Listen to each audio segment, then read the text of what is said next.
Ray Herndon, tell me where you're from, Ray. I'm from Phoenix, Arizona, and I still reside in Scottsdale, close to Phoenix. Okay, and in the middle is Terry McBride. I'm from Austin, Texas, but I live here in Nashville now. And Billy Thomas. And I'm from Fort Myers, Florida, and I live here in Nashville also. All of you guys started from reading your biographies. You started in music, playing music, performing music as children. But Ray, if what I read about you is correct, you were in a recording session, playing in a recording session, at 4 years old. Actually singing, yeah. I was 4. I didn't know how to play anything but my voice. So they had to, from what I'm told, they had to hypnotize me to make sure I could sing and not forget the words, because I was so intrigued with all the stuff around me. You know, they had to get a box and hypnotize me. Both my brothers were on the session too. They're both musicians, and one played accordion. He was like 13 at the time. And it was a Christmas record. It was at RCA Victor in Hollywood. We did it, and I'm glad it wasn't a honky-tonk cheating song. No, at 4 years old. It was a lot of fun. It's one of those things that sticks in my memory. You know, for being 4 years old, you try to think of things that are always, you know, that you can remember when you're that age, and that's one of the things really that sticks out vividly in my memory. Do you remember? Were you aware of what was going on? What you were there for? Oh yeah. Oh sure. I knew I was going in there to you know, sing a song. I really didn't know why, I guess, but I knew I was singing. I had all this great music around me, and I had a great time. My mom taught me to sing when I was like 3 years old, so I was singing for about a year at that time. We had to have them hypnotized to do this last record, too. It was terrible. It's terrible. He's terrified of boxes ever since. Billy, you were playing the drums at 12 years old, is that right? Yes, it was, yeah. I had a hand-me-down set that my older brother had started messing with for a while, and he turned out to be an athlete. And I know your parents were thrilled that another kid taking up the drums. Yeah, exactly. But they were very supportive. Even though they weren't in the music business at all, they were real supportive, and they pushed me around out there, and I started doing well early on, and moved out to California and started playing with some people who were pretty well known, like Mac Davis and Ricky Nelson. I played with him for a couple of years. And then moved here to Nashville and started making a living in the studios and also touring with people like Emmylou Harris and Vince Gill. Some no names. Yeah, oh man.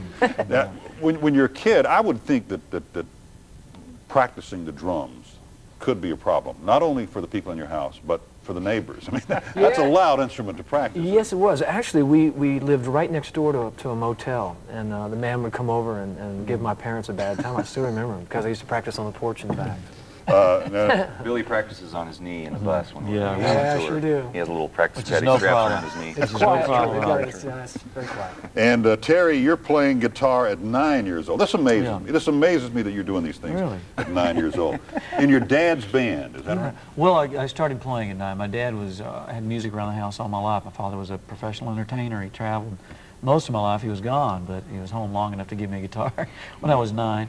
And then he kind of gave it to me and said, to see what I was going to do with it. I learned to play a little bit, and then he started becoming a little more serious and showing me how to read some charts and things like that. So about 14, I was on the road with him playing. Now, how was the decision made for you to get into his band? Did you have to audition for it? Oh, absolutely. Actually, the first time I got to play in his band, I was traveling summers with him, and his bass player got into a fight, and they threw him in jail.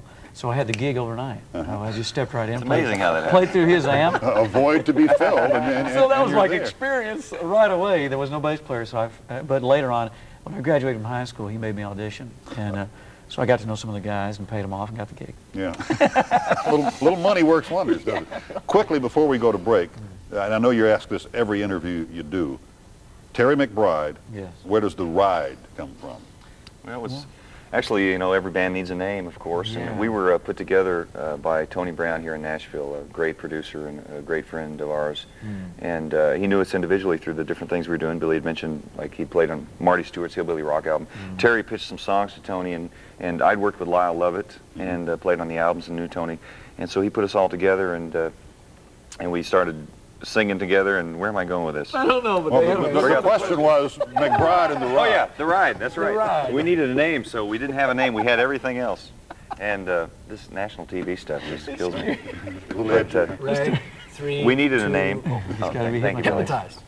So they wanted a focus point, and at the time I was writing a lot of the material and was singing the majority of the tunes, so they thought, well, we'll go with McBride, Terry McBride, and we felt weird about that, or I sure did, because it is a group. So we used my last name, and Ray came up with the word The Ride, which we means had the name, the nothing. Wild Horses was going to be our name originally. We were here in Supposedly. Nashville, and it got around that Wild Horses was going to be at MCA Records, and then we found out about 1,000 other names. It's a good name, bands though. had Wild It's- Horses. It's different. But and The it- Ride came out. Yeah, everybody seems to like it. Yeah. The disc jockeys like it. You know, Yeah. it's easy to remember, kind of rolls off your tongue. And it's a good question for us interviewers to it ask. certainly is. Has makes for- everybody's asked you that, haven't you? Well, yeah, a lot of people do. An awful lot of people, yes. Okay. And if I didn't ask it, one of the phone calls that will be coming in would ask it for sure. We're going to take a break. We'll be back with McBride and The Ride and your phone calls after this.